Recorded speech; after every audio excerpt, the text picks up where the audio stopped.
வணக்கம். இன்றைக்கி நம்ம எப்படி ஆனியன் பரோட்டா செய்கிறதுன்னு பார்க்கலாம். அதுக்கு தேவையான அளவு கோதுமை மாவு எடுத்துக்கிட்டேன். 1 ஸ்பூன் சர்க்கரை, தேவையான அளவு உப்பு போட்டு கொஞ்சம் கொஞ்சமாக தண்ணி ஊற்றி நல்லா பிசைஞ்சு வச்சுட்டு மேலே எண்ணெய் தடவி மூடி வச்சிடலாம். இப்போ நம்ம மசாலா எப்படி தயார் பண்ணுறேன்னு பார்க்கலாம். ஆனியன் மசாலா, அதுக்கு ஒரு 6-7 பல் பூண்டு எடுத்திருக்கேன். கொஞ்சம் 10 இருக்கும்.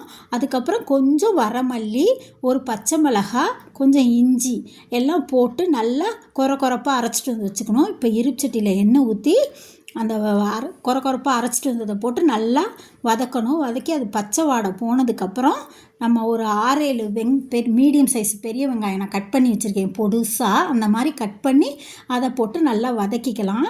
நல்லா வதங்கினதுக்கப்புறம் ஒரு தேவையான அளவு மிளகாத்தூள், ஜீரகத்தூள் 1 ஸ்பூன் போட்டு உப்பு கொஞ்சம் தேவையான அளவு, அதுக்கு மசாலாவுக்கு தேவையான அளவு உப்பு போட்டு நல்லா வதக்கிக்கலாம்.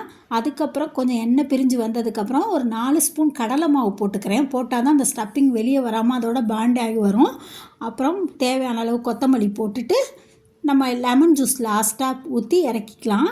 இப்போ நம்ம எப்போதும் சப்பாத்தி தேய்க்கிறாப்புல தேய்ச்சிட்டு உள்ளே நம்ம மசாலாவை வச்சு மடித்து வச்சு நல்லா பரோட்டாவை தேய்ச்சி நல்லா பெருசாகவே நான் தேய்ச்சிருக்கேன்.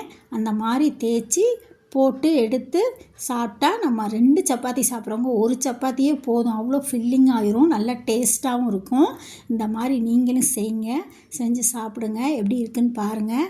எங்கள் சேனல் பிடிச்சிருந்தா சப்ஸ்கிரைப் பண்ணுங்கள், லைக் பண்ணுங்கள், ஷேர் பண்ணுங்கள்.